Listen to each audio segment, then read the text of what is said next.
Bonjour à tous, bienvenue dans ce nouveau numéro de Fréquence Populaire.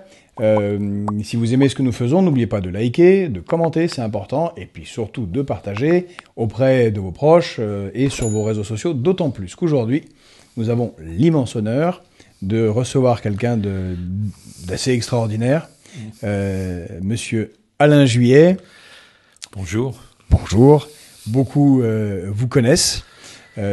Quelques rares ne vous connaissent pas. Alors, pour ces rares qui ne vous connaissent pas, vous avez été, entre autres choses, dans votre carrière longue et complexe, directeur du renseignement au sein de la Direction Générale de la Sécurité Extérieure, la DGSE, les espions français, ceux qui sont les yeux de la France à l'extérieur et qui nous alertent sur les menaces et défendent les intérêts de la France.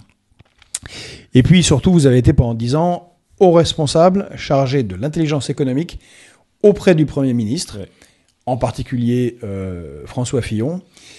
Mais surtout, on peut dire que vous êtes un des piliers, un des fondateurs de cette discipline qui est l'intelligence économique, qui n'est pas encore assez bien malheureusement, comprise, défendue dans notre pays. Mais grâce à vous, on est un petit peu moins perméable aux attaques sur nos entreprises. On a essayé. Bref, vous êtes sûrement une des personnes les plus informées. Et puis, vous êtes également un analyste géopolitique, un géopoliticien. Et vous avez cette force qui est celle de ceux qui ont l'expérience, qui ont eu des métiers dans le renseignement, qui ont travaillé. Car, bon, pour faire de l'analyse géopolitique, il faut une certaine connaissance du monde, une expérience très riche que vous avez. Et pour finir ma présentation, je crois qu'on peut vous qualifier de réaliste, c'est-à-dire que vous essayez de ne pas vous attacher aux sensations qui sont un problème quand on est dans l'analyse géopolitique. Vous êtes, d'ailleurs, comme le général de Gaulle, hein, les pays n'ont pas d'amis, ils ont des intérêts, et que le travail du géopoliticien, du stratège, est de comprendre quelles sont les lignes rouges des adversaires, quelles sont leurs forces, où se trouve le no man's land où on peut négocier, pas négocier.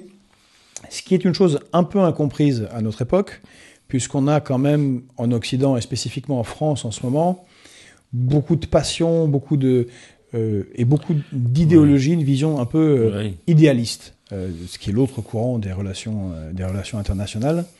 Alors, merci d'être là. Non, mais c'est un plaisir. D'abord, c'est un plaisir d'être avec vous, et puis et puis de pouvoir échanger. Bon, comme vous le disiez très justement, le drame qu'on a aujourd'hui, je pense, lorsqu'on veut faire de la géopolitique, et surtout lorsqu'on veut être factuel, lorsqu'on veut être réaliste, le grand drame, c'est qu'immédiatement, c'est que vous sortez de la pensée convenue, manipulée par, je dirais, le système en place, vous êtes immédiatement traité de complotiste. Là, moi, j'avoue que c'est effarant en France on se fait attaquer de temps à arrêt.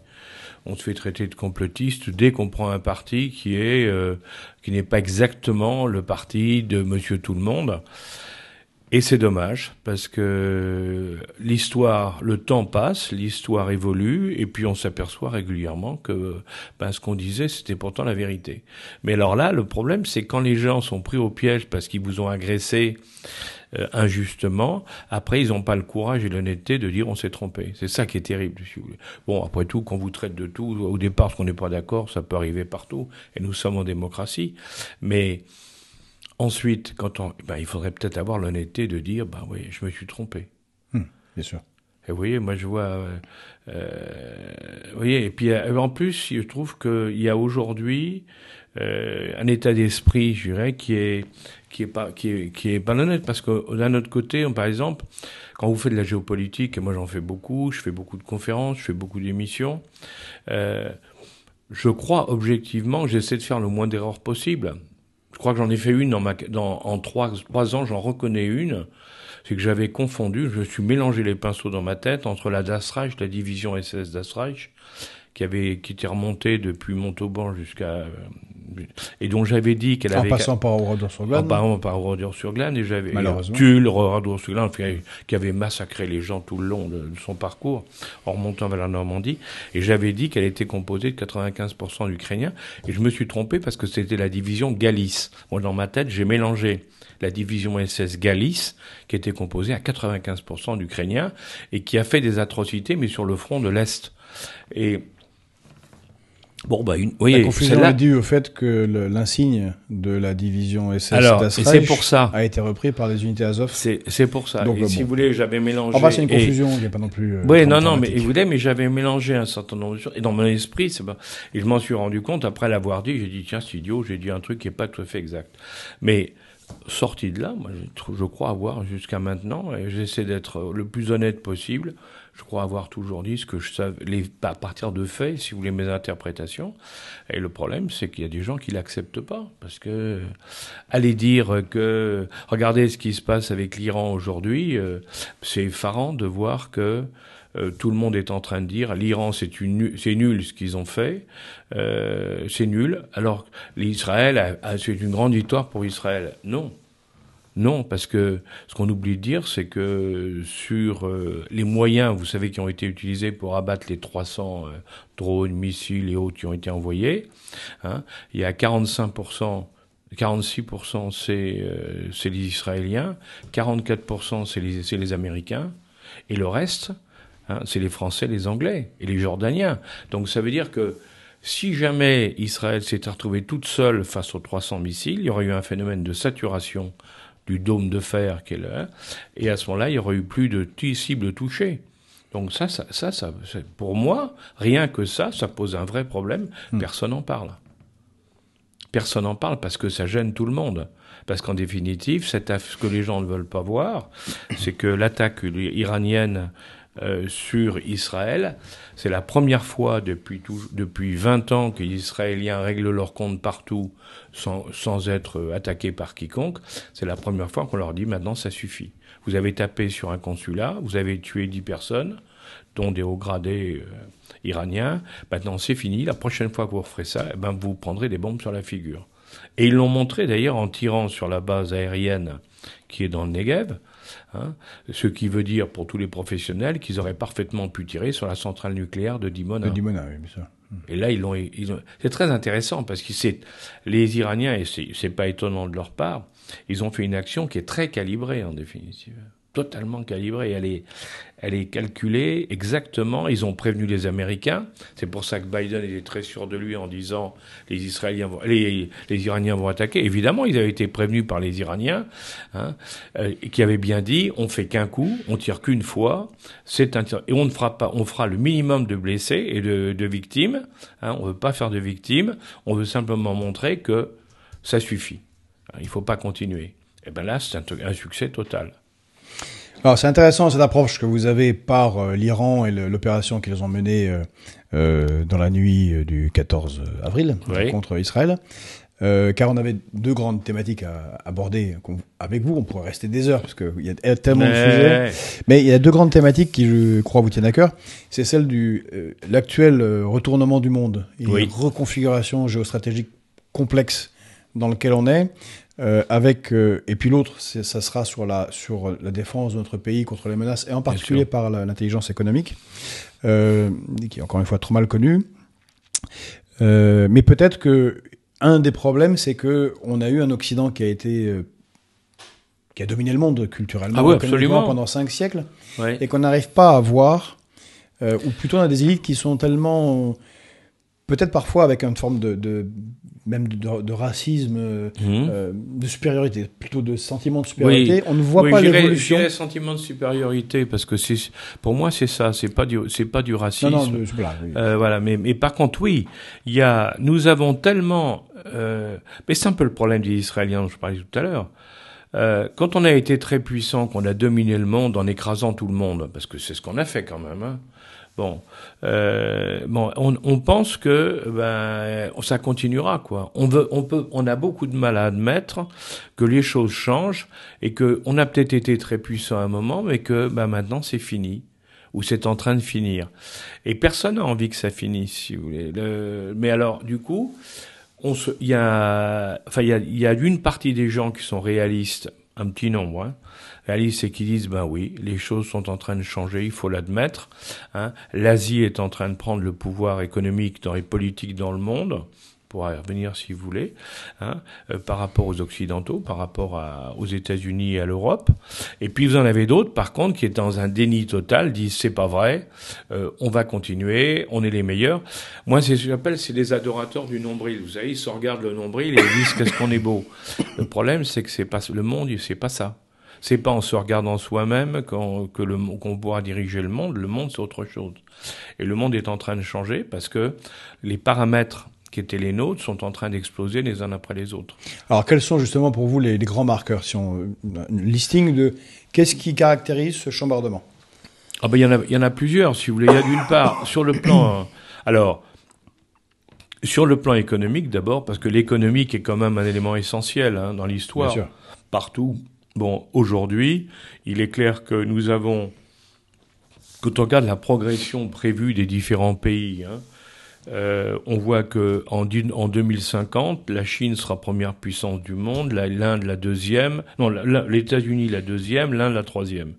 Hein, et on voit que 25 ans plus tard, enfin en 2075, prévision du FMI, hein, prévision des Occidentaux. Hein, faut être clair, comme ça il n'y a pas de.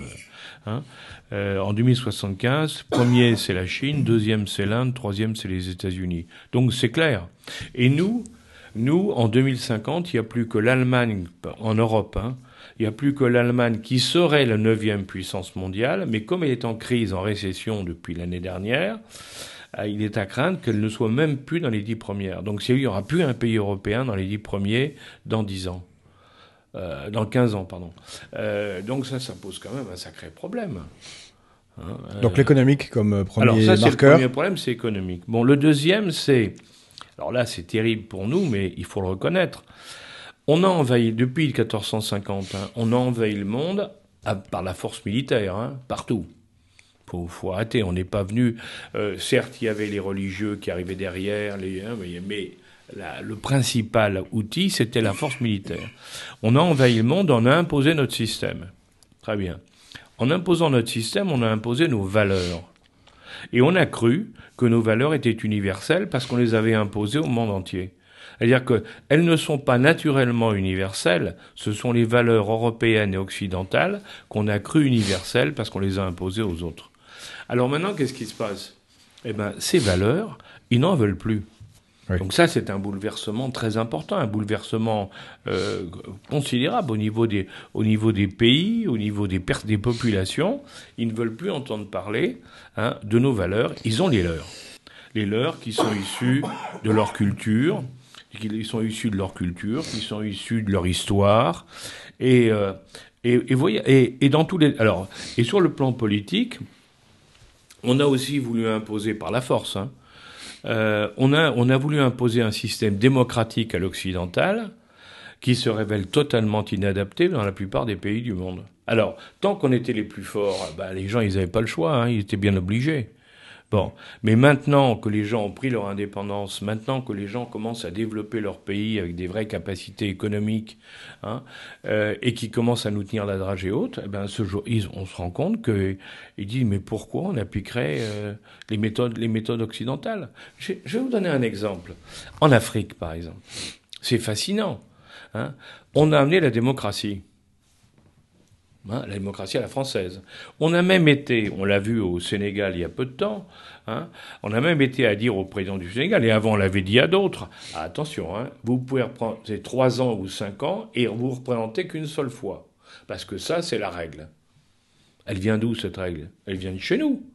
Elle n'est pas une règle générale. Mais là où ça devient intéressant, c'est qu'en Afrique, comment ça se passe en Afrique? En Afrique, vous avez des chefs de village, des chefs de tribus, des chefs d'ethnie. Hein. À tous les niveaux, c'est à vie. Et vous allez dire à des gens qui ont une culture dans laquelle, depuis 3, 4, 5 000 ans, hein, les responsables sont à vie, un peu comme chez nous à l'époque de la royauté, hein, eh ben vous allez dire ah non, vous n'avez pas le droit, il faut appliquer la démocratie. Eh ben évidemment, ça marche pas. Et c'est la raison pour laquelle actuellement il y a des problèmes dans toute l'Afrique où les Africains nous disent ça suffit, allez-vous-en, on va se gérer nous-mêmes comme on veut le faire. C'est amusant parce que j'ai été déployé en OPEX en Afghanistan et je m'étais retrouvé entre autres à participer à l'organisation des élections.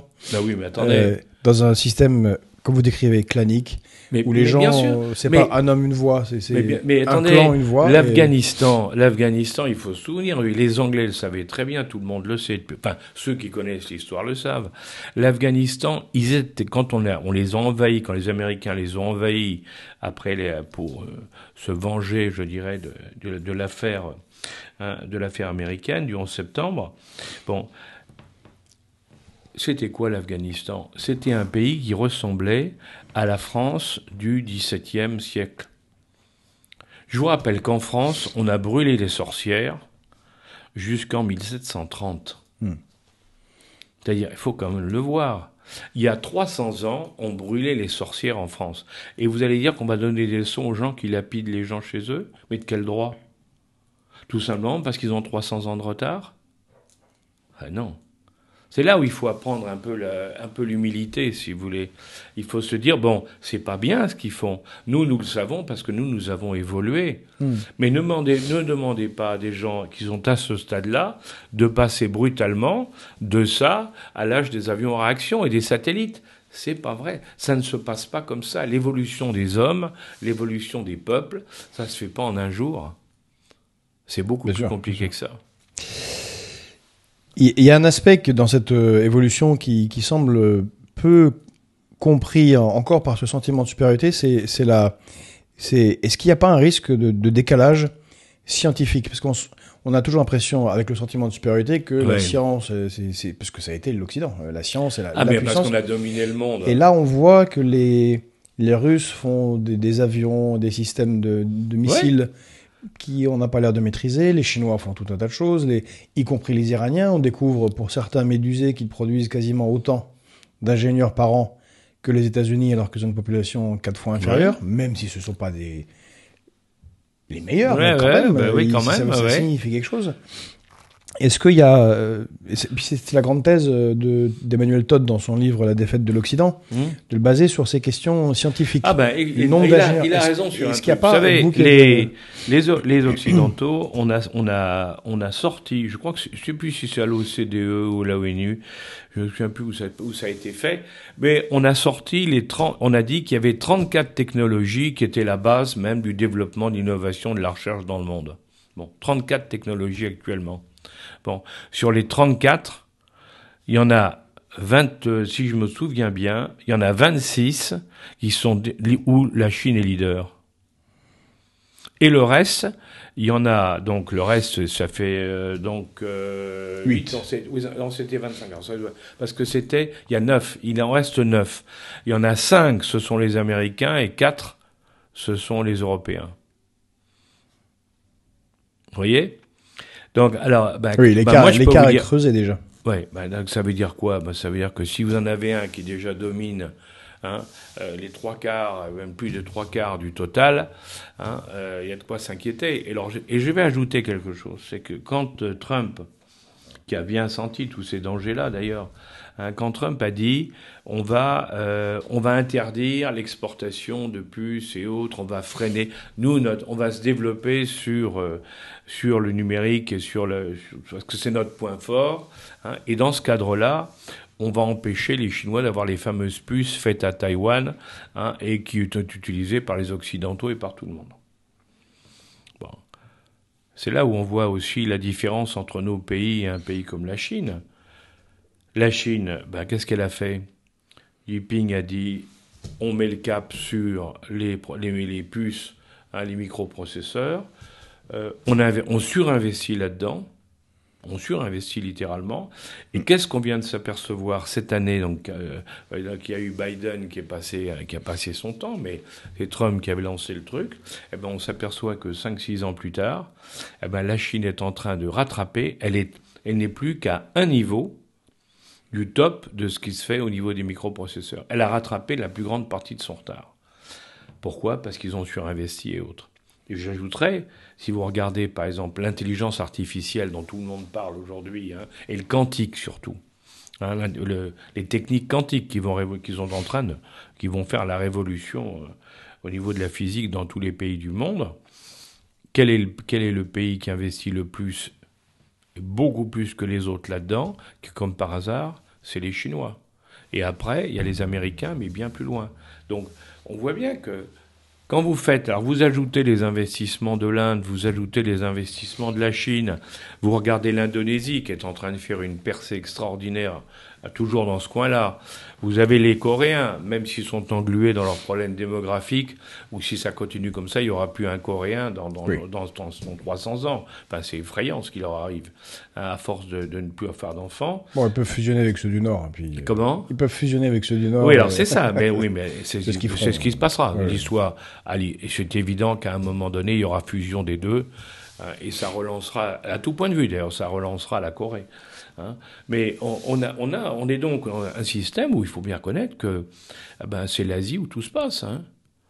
Et alors en plus, maintenant, vous avez les BRICS, les fameux BRICS, hein, Brésil, Russie, Inde, Chine et Afrique du Sud, plus ceux qui viennent d'arriver, hein, l'Égypte, l'Éthiopie, les Émirats, l'Arabie Saoudite, et bientôt l'Iran et d'autres. Bon. Et c'est eux qui dominent le monde. C'est eux qui ont eu le plus gros PIB, enfin le plus gros chiffre d'affaires. C'est eux qui maîtrisent la plus grande partie des ressources énergétiques. C'est eux qui sont la plus grande partie de la population. C'est clair, nous ne contrôlons plus rien. Alors là, c'est justement... Il nous reste la force militaire des Américains. La vérité, c'est ça. Alors là, il y a une question justement. Vous qui avez été en particulier spécialiste toujours de l'intelligence économique, comment se fait-il ? Passons sur les plateaux de télé où domine le sentiment de supériorité et les analyses passionnelles, qui ne sont pas des analyses donc, qui sont des réactions. Ah bon, c'est clair, c'est clair. Comment se fait-il que après la crise de la Covid, où est obligé de se rendre compte, y compris les dirigeants, les masques, les médicaments ne sont pas produits ici, il y a des chaînes d'approvisionnement qui sont très très éloignées, c'est très ennuyeux pour des choses stratégiques. Oui. Guerre en Ukraine, les munitions sont pas là, on n'a pas le bon système d'armes. Les réactions sont pauvres, on n'a toujours pas de site de production de médicaments. Les Européens sont décidés à ouvrir je pensais au processeur, une usine en Allemagne, mais avec une pénibilité colossale.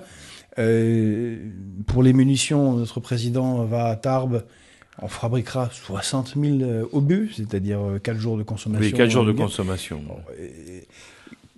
C'est des nations quand même, on a fait Ariane, on a fait le TGV, on a fait depuis la révolution industrielle, les Anglais, les Français, les Allemands, au firmament industriel, de recherche.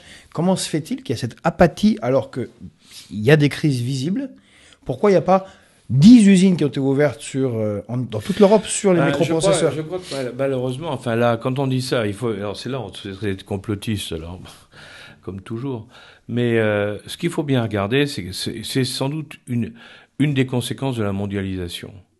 C'est-à-dire qu'on a les industries, les grandes industries, hein, les grandes sociétés ont vu un intérêt à délocaliser parce qu'on obtenait comme ça moins cher. C'était moins cher. Alors moins cher, ça permettait d'avoir de meilleures marges pour les entreprises, donc de meilleurs profits pour les actionnaires. Faut voir les choses en face. Hein. Bon, même si en délocalisant, on créait des problèmes au niveau des classes populaires parce qu'il n'y avait plus d'emploi.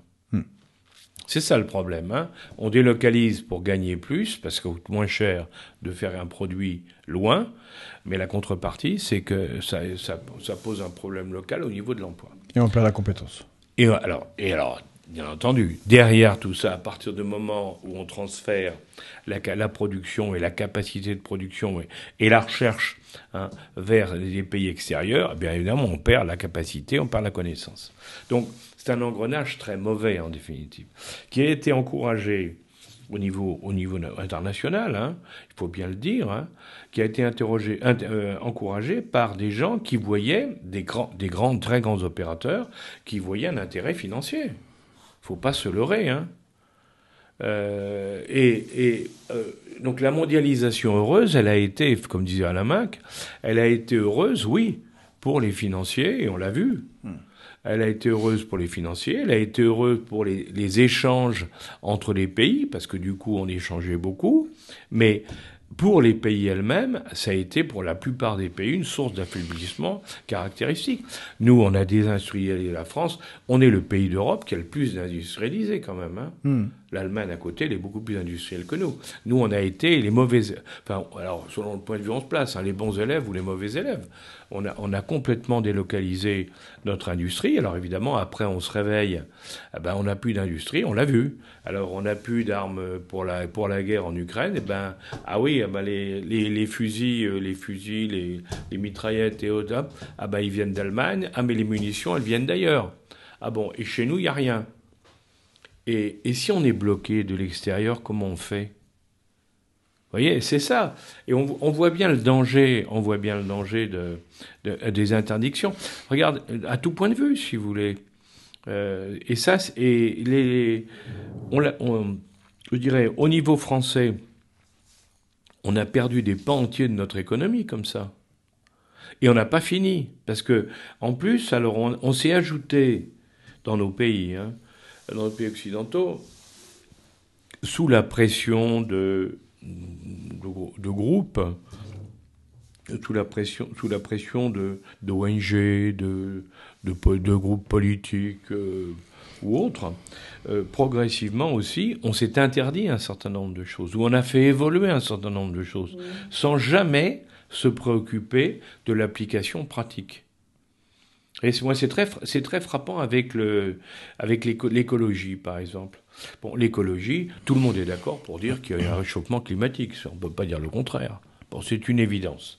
Après, les raisons, ça devient déjà beaucoup plus compliqué, parce que le GIEC et les écologistes ont voulu nous imposer une vision, et certains derrière vont jusqu'à une écologie punitive, alors que le problème, il est de se dire, le vrai problème, c'est de se dire, il y a un réchauffement climatique. Bon, étudions toutes les raisons, voyons ce que l'on peut faire sans pénaliser les classes populaires.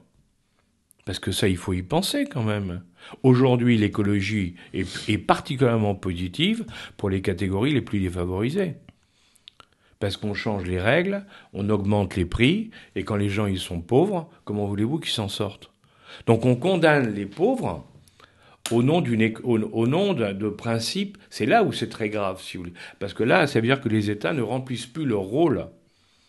Au point de vue de la relation avec leur peuple, les États ne remplissent plus leur rôle. Et je vous dis tout ça parce que, quand vous citiez tout à l'heure De Gaulle, mais quand De Gaulle et Pompidou, parce que c'est les deux qui ont lancé, et même Giscard qui avait continué à sa manière, mais en France, qu'est-ce qu'ils ont fait ?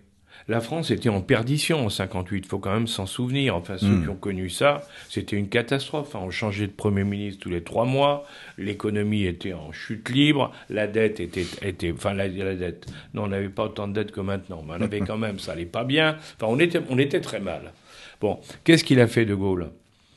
Il a dit, on balaye tout ça, la bureaucratie, les trucs, allez, on casse tout, on reconstruit.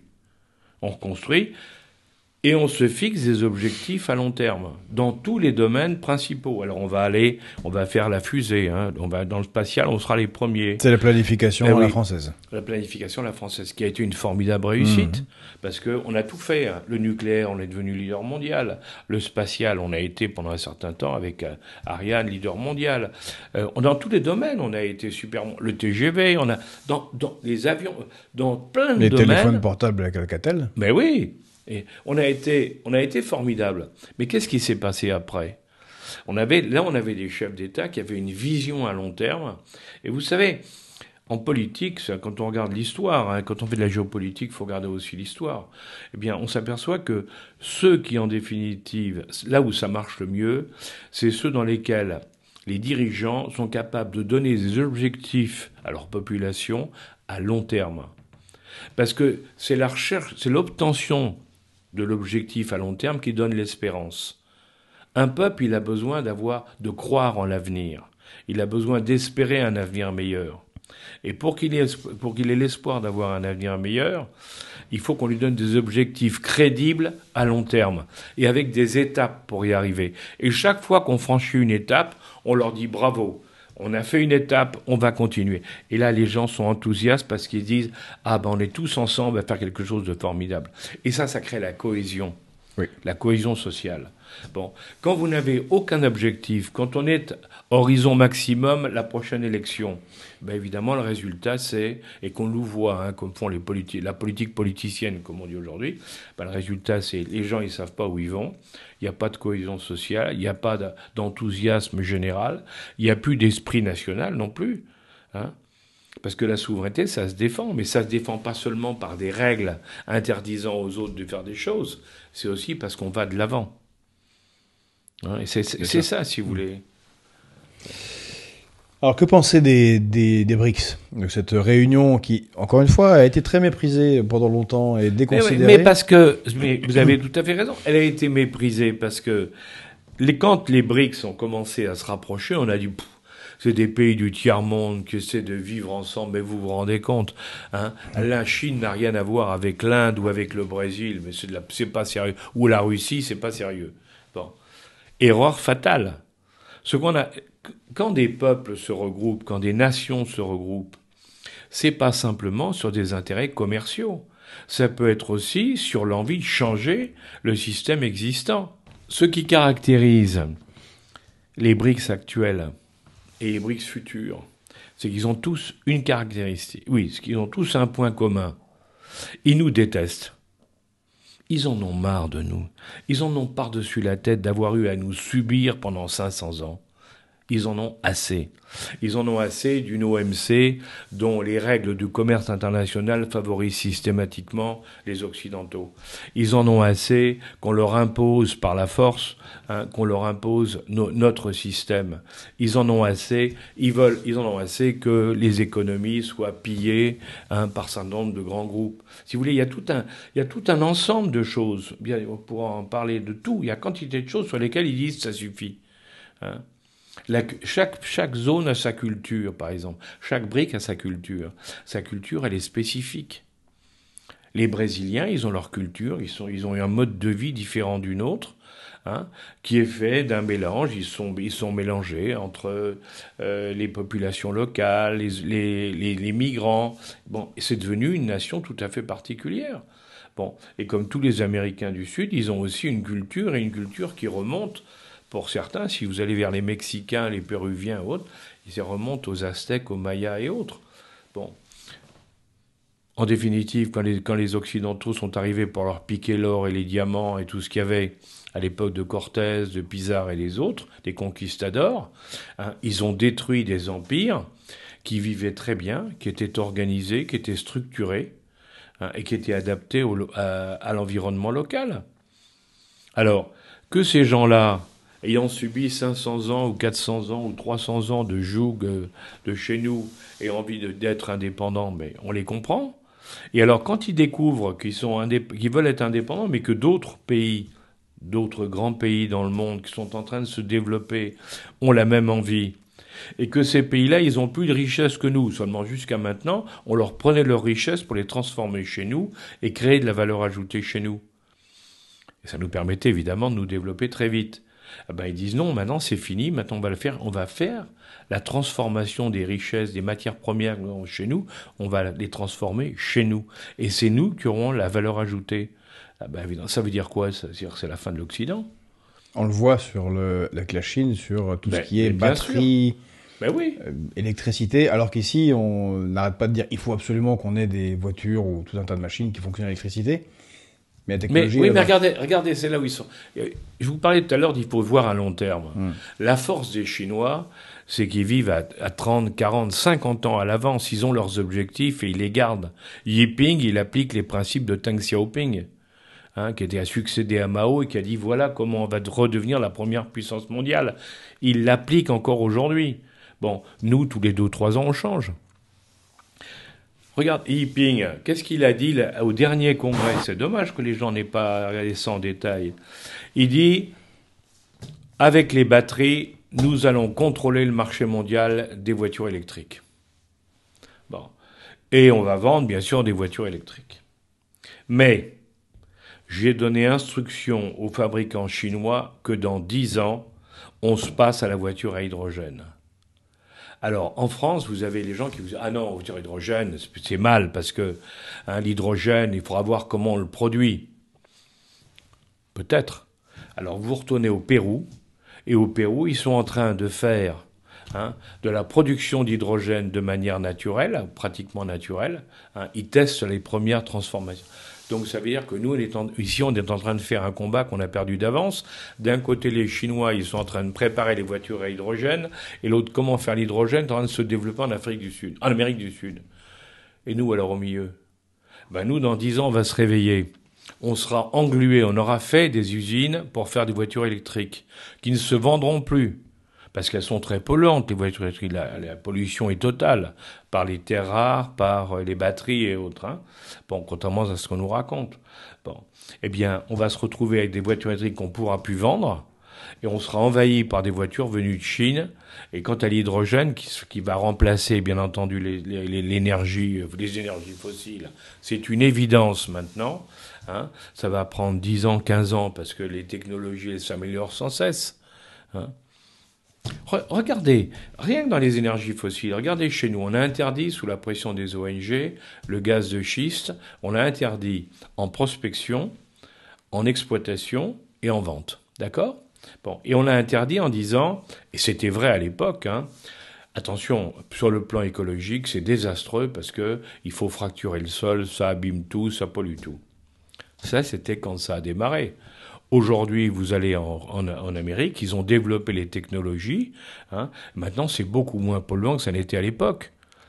Et paradoxalement, avec les sanctions qu'on a appliquées contre la Russie, nous importons aujourd'hui des États-Unis du gaz de schiste. Tiens, nos écologistes, ça les choque pas? Madame Babeck, l'écologiste en chef, qui est maintenant ministre des Affaires étrangères allemande, ça la dérange pas? Qu'on importe du gaz de schiste alors qu'elle a contribué, ou les Français, chez nous, les écologistes français, ça les gêne pas qu'on importe du gaz de schiste américain? Et en plus, il est vendu plus cher aux Européens qu'ils ne le vendent aux particuliers en Amérique. Vous vous rendez compte? C'est-à-dire, bon, c'est là où on voit, c'est un drame, si vous voulez. Et bien sûr, les autres, les pays du tiers-monde, ils se frottent les mains parce que ils se mettent pas les contraintes que nous nous mettons, et puis ils vont gagner. C'est très intéressant ce que vous avez dit sur la Chine, entre autres sur l'exemple des voitures électriques et à hydrogène à venir, c'est qu'on oublie l'histoire, vous l'avez dit, et la Chine, vous l'avez dit, est une civilisation très ancienne. Mais oui. Et l'avantage qu'on a pris sur eux au XIXe siècle était dû à un petit écart, en fait, scientifique et technologique qu'on avait pris sur eux par rapport au siècle. Mais c'était pas grand-chose, c'était quelques 20-30 ans d'avance, mais ça a été suffisant pour totalement les dominer pendant 2 siècles. Ils nous en volent un petit peu, effectivement. Oui. Mais on a le risque, comme on prend ce retard technologique, que ceux qu'on leur a fait subir, c'est-à-dire une domination, se retournent par une domination. Oui, exactement. Alors avec une différence, parce que il faut jamais oublier qu'il y a une différence fondamentale entre les Asiatiques et les Européens ou les Américains. C'est les Américains étant venus les Américains ils viennent d'Italie, d'Allemagne, d'Angleterre essentiellement, donc et de France. Donc ce sont des Européens d'origine. Quand vous regardez ce qui se passe aujourd'hui, l'Européen, il a un jeu, c'est le jeu d'échecs. On tue l'adversaire. Et quand on a conquis le monde, on a tué ceux qui s'opposaient à nous. On ne s'est pas gêné, c'est clair, pour faire ce qu'il fallait, pour imposer notre vision. Le Chinois, il n'a jamais joué aux échecs, le Chinois. Il joue au jeu de Go. Et dans le jeu de Go, la caractéristique, c'est pas du tout... On ne tue jamais l'adversaire. On l'encercle pour le forcer à travailler pour soi. Ça, c'est un problème. Vous voyez, on ne comprend pas, moi, c'est ça qui me frappe. On ne comprend pas dans nos pays, la Chine et l'Asie en général, parce qu'on ne comprend pas ça. On s'imagine qu'ils sont comme nous. Mais ça n'a rien à voir avec nous. Eux, ils sont malins. Ils disent, quand on va dominer le monde, on va pas s'imposer par la force, on va s'imposer par le commerce, on va créer les besoins et on va les entourer. Pas du tout la même chose. C'est toute la différence entre le rapport de force, qui est un concept complètement européen et occidental, hein, avec un autre système qui est au contraire de dire attends, on travaille tous ensemble. D'ailleurs, c'est très amusant quand... D'où le multilatéralisme. Oui, bien sûr. Là, quand Biden a rencontré Xi Jinping pour la première fois depuis longtemps, l'année dernière, au mois de novembre, c'est très intéressant ce qu'a dit Xi Jinping. Là encore, les gens l'ont pas regardé. Qu'est-ce qu'il a dit, Xi Jinping, à Biden? Il a dit « Je ne comprends pas pourquoi vous voulez nous faire la guerre pour nous éliminer, alors qu'on peut parfaitement être deux hyperpuissances vivant ensemble dans ce monde. » Et ça résume pour moi toute la philosophie chinoise. Les Chinois, ils disent, mais on peut tous vivre ensemble. Ils sont convaincus qu'ils gagneront par le commerce, par les échanges, parce que c'est leur mentalité. Alors que les Américains disent, il faut qu'on leur foute la bombe atomique sur la tête. Eh ben non, c'est pas vrai. C'est pas vrai. On peut gagner autrement. Seulement, nous, on a tellement été habitués pendant 500 ans à s'imposer par la force. On est les rois des guerres, nous, les Occidentaux. On n'arrête pas de faire la guerre. Je dis souvent, l'Amérique, elle a fait, les États-Unis, alors ils l'ont fait pour leur compte et pour le compte des autres, 52 guerres depuis 1945. Vous vous rendez compte? C'est un peuple guerrier. Il ne conçoit que par la guerre. Avec la particularité qu'en plus, ces guerres-là, depuis, ne sont pas gagnées. Et en plus, gagnées. il les perd. Quasiment toutes. Ah oui. En plus, il les perd. À part des Seulement, ils les perdent militairement, mais ils en profitent pour imposer un certain nombre de choses. Oui. Dans le fond, la guerre, c'est très intéressant, parce que là, on revient à Clausewitz, la guerre est la continuation de la politique par d'autres moyens. Non, c'est pas ça. C'est beaucoup plus compliqué que ça.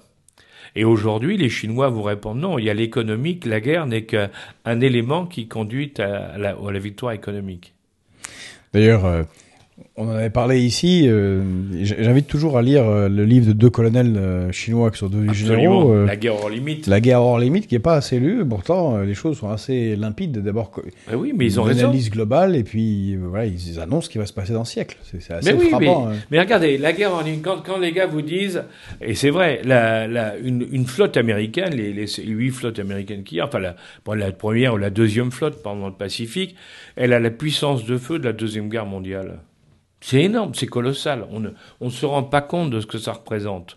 Bon, alors ok. Et ils disent, qu'est-ce qu'on peut faire contre ça? Nous, Chinois, on ne peut pas lutter contre ça. Et puis après, vous avez vu dans la guerre en limite, ils disent, mais attendez, il y a un truc. Les sous-marins, les avions, les porte-avions, les destroyers, tout là, ils peuvent nous faire plein de choses. Mais s'il n'y a plus de liaison entre eux, comment ça se passe? C'est fini. Donc, au lieu de vouloir faire des porte-avions, des cuirassés, des sous-marins et autres, cherchons le moyen pour leur couper les liaisons radio. C'est le principe de la guerre hors limite. Eh ben, c'est ce qu'ils sont en train de réussir. Entre parenthèses, c'est ce qu'on a vu aussi en Ukraine.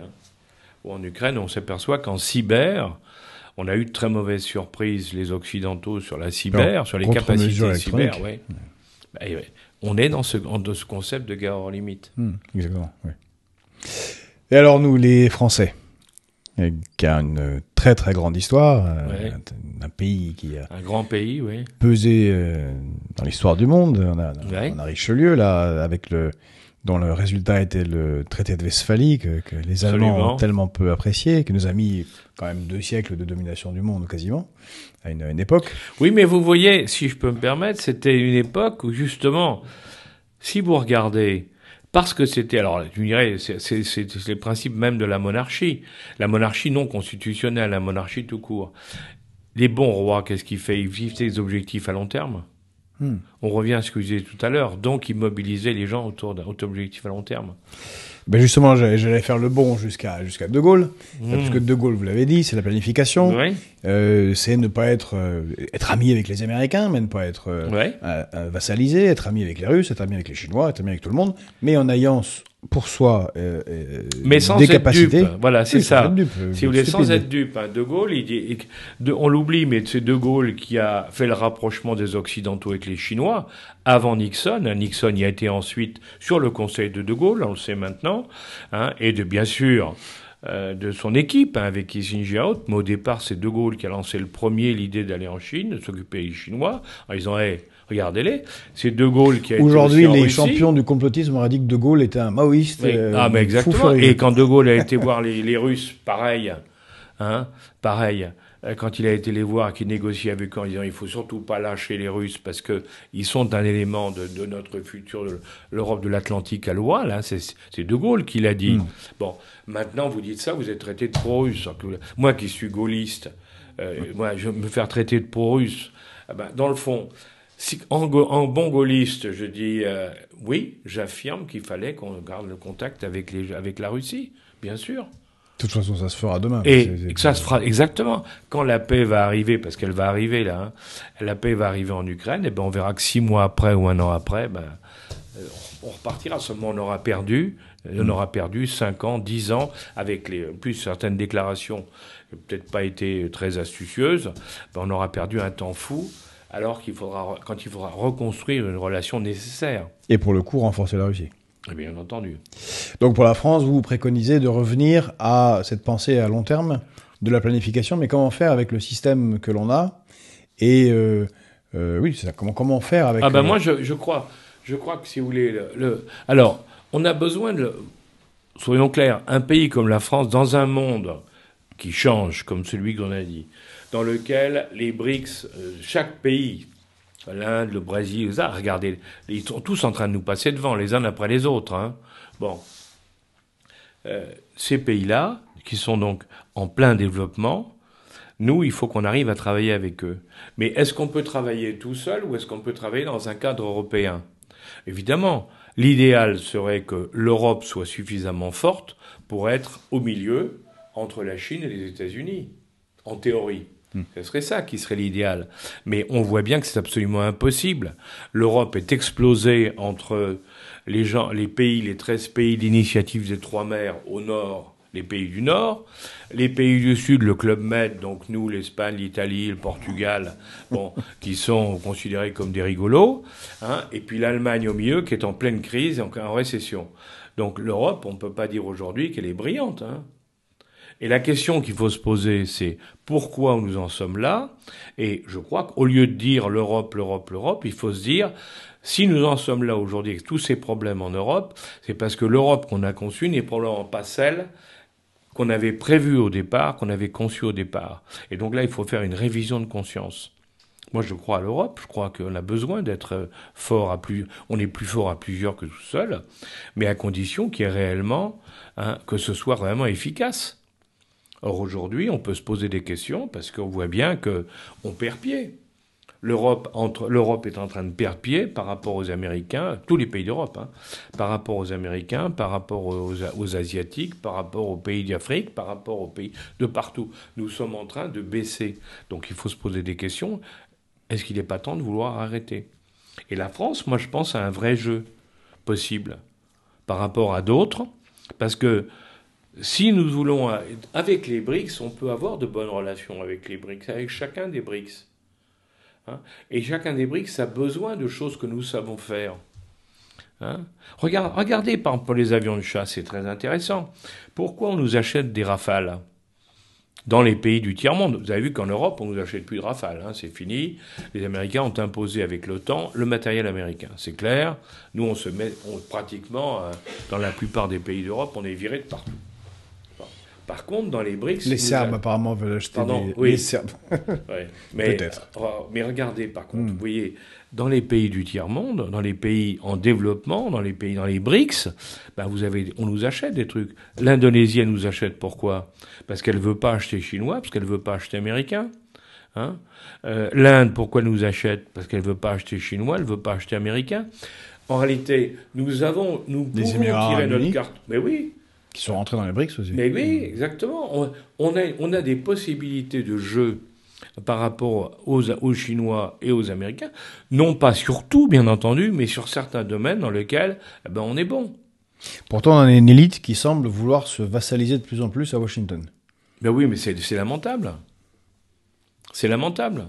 Si vous voulez, mais il faut comprendre Washington. Washington, ils ont une vision du monde qui n'est pas la nôtre. Ils ont une vision du monde dans laquelle il y a l'hyperpuissance, comme disait Madeleine Albright, les États-Unis, et puis il y a les autres, ce sont les Occidentaux, ce sont les vassals des États-Unis.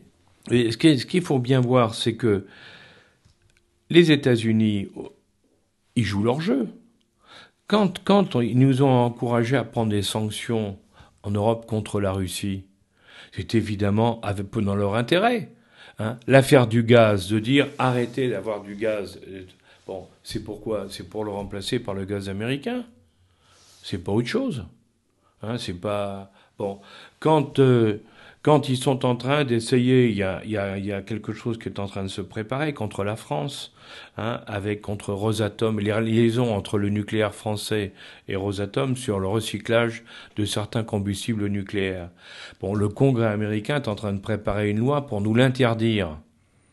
Vous parlez de ce qui est en train de se passer, dont on parle assez peu concernant Framatome. C'est ça. Alors vous qui êtes dans l'intelligence économique, dites-nous qu'est-ce que vous voyez derrière? Qu'est-ce qui est en train de se jouer? Parce qu'ils veulent surtout pas qu'on puisse avoir des liens avec les Russes, parce qu'ils voient que les Russes... Alors quand même achètent de l'uranium pour $1 milliard par an. Oui, alors exactement, j'allais vous dire. Alors que dans le même temps, eux, qui se foutent des sanctions, parce que les sanctions, ils tapent sur des trucs où ils savent que ça gêne les Européens. Ils ont encouragé les sanctions dans des domaines qui gênent les Européens. Mais par exemple, pour le nucléaire, hein, ils achètent leur combustible nucléaire aux Russes actuellement, les Américains. Ça, personne n'en parle. Hein. Nous, on nous interdit le gaz, mais eux, ils se gênent pas pour acheter Donc c'est bien là. Il y a 2 poids 2 mesures, si vous voulez. Alors... Est-ce qu'on doit être dupe? Alors, bien sûr, il y a des gens qui vous diront « Mais non, mais ils sont tellement puissants, on est bien content d'être avec eux. » Ok, c'est un choix. Moi, je ne reproche pas à certains de dire « On est sous la coupe des Américains. » Pourquoi pas? Moi, je l'accepte. Hein. Moi, c'est un choix. Mais je pense qu'il y a peut-être d'autres solutions quand même plus intelligentes. Et la principale, c'est d'affirmer son indépendance. Et on a des possibilités formidables. Hein. Regardez en Afrique. En Afrique, on s'est fait chasser de la partie sahélienne pour des raisons militaires et pour des raisons politiques. Mais quand vous interrogez les gens de ces pays-là, les dirigeants de ces pays-là, ils vous disent on n'a rien contre les Français. On n'a rien contre les entreprises françaises. Alors après, vous grattez un peu et vous apercevez que toutes les banques françaises, elles se sont repliées. Elles ne sont plus en Afrique.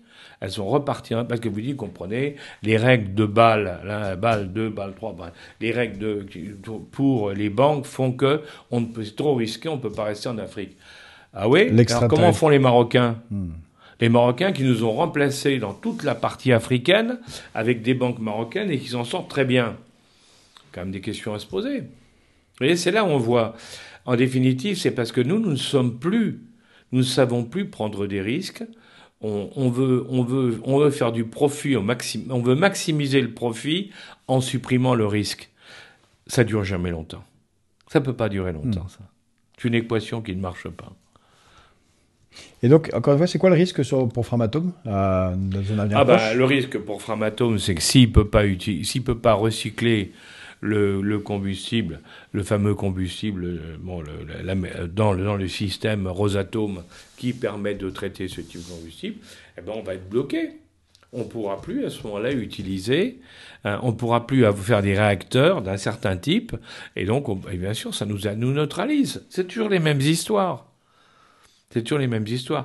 Dans beaucoup de domaines, et là en intelligence économique, on le voit depuis toujours, hein, le but, c'est, on bloque. Il ne s'agit pas de tout bloquer, il s'agit de bloquer un élément qui est essentiel. Hein, si vous bloquez l'élément essentiel, après c'est fini, ça s'arrête. C'est le coup des microprocesseurs, si vous voulez, quand Trump dit on va récupérer les microprocesseurs à Taïwan, hein, et comme ça, les Chinois n'en auront pas. Bon, alors d'abord, il ne peut pas les récupérer à Taïwan, parce que Taïwan, c'est une île indépendante quand même. Alors qu'est-ce qu'il fait? Il oblige les producteurs de puces à faire 2 usines aux États-Unis. Et vous rappelez tout à l'heure, on va en faire une en Europe. Bon. Et ils disent à ce moment-là, le jour où on aura nos 2 usines aux États-Unis, là, les Chinois sont foutus, parce qu'on a interdit aux Taïwanais d'exporter en Chine, et nous, on a des usines aux États-Unis, donc si on fait la guerre à Taïwan, hein, au-dessus de Taïwan, on s'en fout si les usines à Taïwan sont détruites, puisqu'on en a 2 aux États-Unis. Entre parenthèses, c'est pour ça que cette histoire de Taïwan, c'est invraisemblable. Jamais les Américains ne pouvaient faire, et nous pourrons faire la guerre aux Chinois pour Taïwan, pas la bonne et simple raison que si on faisait la guerre à Taïwan aujourd'hui, il n'y a plus de puces pour les bombes américaines et les satellites américains. Donc c'est pas possible. Il faut attendre que les usines produisent aux États-Unis. Vous voyez ? Alors ça, c'est de la géopolitique simple. Mais les gens veulent même ils veulent pas le voir. Et quand vous dites ça, vous dites oh là là, complotiste. Non, c'est pas complotiste du tout. C'est une réalité. C'est très factuel. Et puis une sacrée réalité. Et en plus, comme je vous disais, quand vous découvrez que les Chinois, qui ont compris la manœuvre, accélèrent la production de puces locales à toute vitesse en utilisant tous les moyens, l'espionnage, le truc, ils ont tout fait. On a une usine, vous savez, pour faire les strates, enfin pour travailler le silicium, qui est en Hollande, qui est le top de la truc. Bon, bien sûr, les Américains ont interdit qu'on vende des pièces aux Chinois, mais il semble bien que les Chinois, ils aient récupéré les plans. Là, c'est de l'espionnage, mais ça fait partie du jeu. Pour finir, parce qu'il va falloir finir bientôt, comment vous voyez l'avenir pour les Français à court, moyen terme? Est-ce qu'on doit se préparer à une période difficile? Est-ce qu'on a encore le ressort si y a une volonté politique? Est-ce qu'on a encore le ressort pour sortir du marasme? Période difficile, évidemment. Avec le niveau de dette qu'on a atteint aujourd'hui, il est évident qu'il va falloir, il faut qu'on arrête. Il va falloir qu'on retrouve il va falloir qu'à un moment donné, des mesures qui vont être terribles pour la population doivent être prises pour nous ramener à un niveau normal. C'est terrible parce que ça fait des années qu'on a pris de très mauvaises habitudes. Comme on dit souvent, la France vit au-dessus de ses moyens. Faut être clair. Donc, quel est le politique aujourd'hui qui va avoir le courage et la force? Parce qu'il risque d'être balayé par le mécontentement populaire alors il fera ce qu'il faut faire. Vous savez, moi je dis souvent, c'est ce qui s'est passé en Allemagne. L'Allemagne allait très mal à une époque, on l'a oublié. Et Schröder, le chancelier Schröder, a dit, on est en train de couler, il faut prendre des mesures. Tout le monde lui a dit, vous êtes fou, si vous faites ça, vous serez viré. Il a dit, je m'en fous. Il a sauvé l'Allemagne, parce que Merkel, derrière, elle est arrivée, elle a appliqué le plan Schröder, et elle a fait de l'Allemagne ce que c'était devenu avant la crise de l'Ukraine. Donc, les Allemands, ils ont eu le courage, à un moment donné, avec Schröder, de faire ça. Nous, il va falloir que quelqu'un ait le courage de le faire aussi. Ça va être une période extrêmement difficile, parce qu'il va falloir qu'on fasse des économies, qu'on coupe, qu'on arrête de donner dans tous les sens. Alors, bien sûr, on a pris des habitudes, comme disait Rocard, on n'est pas là pour gérer toute la misère du monde. Et il avait raison, Rocard, de dire ça. Rocard aussi travaillait sur le plan. Il avait été patron du plan. Donc lui aussi, il avait une vision à moyen et long terme. Le problème, c'est que il va falloir que... Alors ça, c'est le premier point. Parce qu'en même temps, il faut faire des coupes, mais en même temps, il faut avoir investir. Une vision. Exactement, parce qu'il va falloir faire des vrais choix. À 20 ans. Voilà. Et en se disant, on ne peut pas tout faire, on n'a pas la capacité d'être dans tous les domaines exceptionnels. Choisissons quelques domaines dans lesquels on a des vraies capacités. Et alors, par contre, investissons là-dessus à fond. Investissons là-dessus, au niveau de la recherche, mais une recherche efficace, parce que là aussi, il faut revoir la recherche en France, elle a un problème, puisque la recherche en France aujourd'hui, on a des gens brillants, puisqu'ils ont des prix Nobel. Mais le problème, c'est qu'ils ont les prix Nobel, et une fois qu'ils sont partis de chez nous, ils vont ailleurs. Pourquoi? Parce qu'on n'est pas capable de leur apporter chez nous les moyens nécessaires pour qu'ils puissent réussir. Donc ça veut dire que notre système ne fonctionne pas. Alors, au lieu de gémir, il faut modifier le système, il faut le changer. Même chose pour l'éducation nationale. Mais dans tous les domaines, si vous voulez, dans la santé, on voit bien que, en réalité, De Gaulle a eu cette force, il faut bien le dire, avec une petite équipe, mais tout à fait remarquable, il a eu cette force de remettre le pays en marche en changeant quantité de choses. C'est la même chose qu'il va qu'on refasse, si vous voulez. Il faut qu'on refasse il faut qu'on refasse 58 ou d'autres époques avant, où on remet tout à plat. Et il faut que les Français se retroussent les manches. Et je crois, personnellement, moi j'ai confiance au président Gbagbo, je crois aux Français, moi. Je pense que les Français, si on leur donne l'espoir Si on leur dit voilà ce qu'on va faire, voilà comment on va s'en sortir, voilà comment on va retrouver une vraie capacité, eh ben je vous garantis, je suis sûr, les Français, les jeunes Français, ils se mobiliseront, ils seront enthousiastes. Ce qu'il y a aujourd'hui, c'est qu'ils n'ont aucun avenir devant eux. Il n'y a rien. C'est le néant. Alors, avec le néant, on ne construit rien. Eh ben, merci Alain Juillet pour cette conclusion, qui est une forme d'espoir.